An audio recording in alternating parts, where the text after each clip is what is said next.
Well, it seems the president can't win. The Republicans rightly bashing the president's budget proposal yesterday for not cutting enough. And now Democrats say the budget is bad because it cuts too much. Montana Senator John Tester says this budget proposal raises a lot of questions about where the priorities of this administration are. Time to let the Willis watchdogs out. Leslie Marshall is a Democratic strategist and Fox News contributor in Los Angeles. Andy Levy is an ombudsman for Red Eye on the Fox News channel. And Diane Macedo is an editor with FoxNews.com. Leslie, let's start with you. What happened? The left is off the program.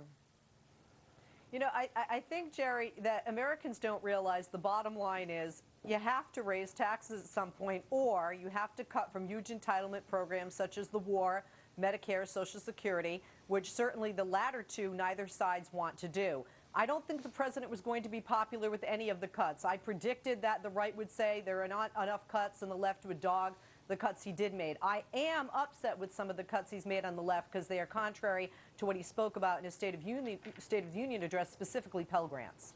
Pell Grants, LIHEAP, the program for energy that helps people who don't have a lot of money pay their energy bill. CDBG, the old Community Development Block Grant. There's a lot being cut, Diane. What do you make of it? Anytime that you make cuts to anything, anytime you give somebody something and you take that away, whether they needed it or not when it was given to them, they're going to complain. If my friend leaves his comfy sweatshirt at my place and I get used to wearing it, even when he takes it back, I'm not going to want to give it back. And, you know, this is along the same lines. No matter where they make cuts, there are going to be complaints, but cuts need to be made. And this idea that, you know, the Pell Grants is one of the most controversial parts of these cuts. The idea that the government needs to give subsidies in order for people to go to college is not true. I went to school with help from Citibank. That was a private bank, and that helped me pay my loan. So the government does not always need to be there, and these cuts need to be made, bottom line. Yeah, it's a little bit of a joke that there are people that think that this budget is cutting too much. I mean, I guess it's not a surprise that the people who are economically bankrupting this country are also morally bankrupt. But you've got a serious problem with reality if you think that this budget is, as one group put it, an example of right-wing radicalism. And I know that because when it comes to fiscal policy, I'm one of those wacko right-wing radicals who thinks the government shouldn't be spending money it doesn't have. I know that's weird, but at some point we're going to have to do it.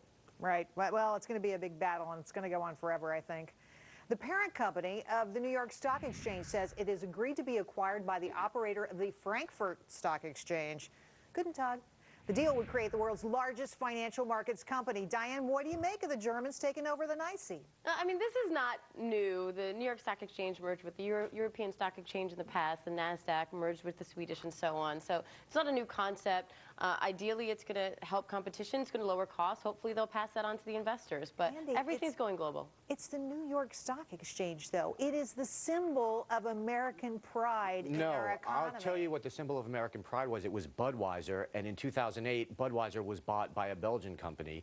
That was far worse than this. But somehow we survived that. It was far worse than this? Absolutely. But somehow we survived that. And I think, look, we just got to be happy that it wasn't the Chinese buying the New York Stock Exchange.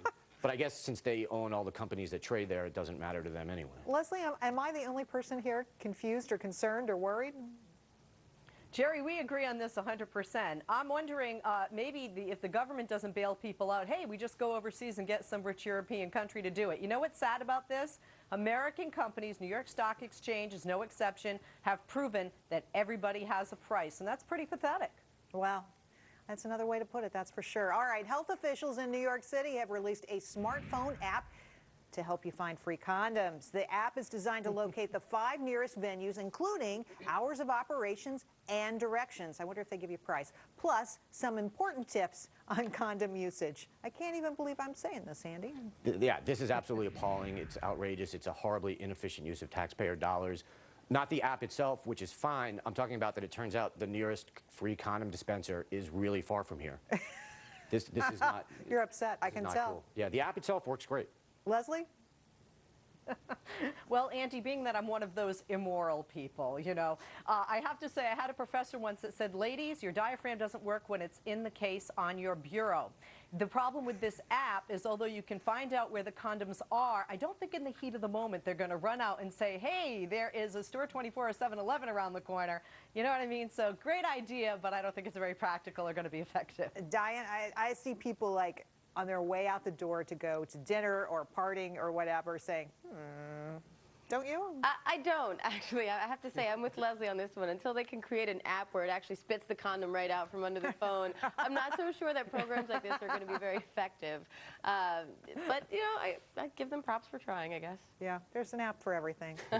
Absolutely true. Sooner or later. Thanks, Leslie, Andy, and Diane. Appreciate your help today.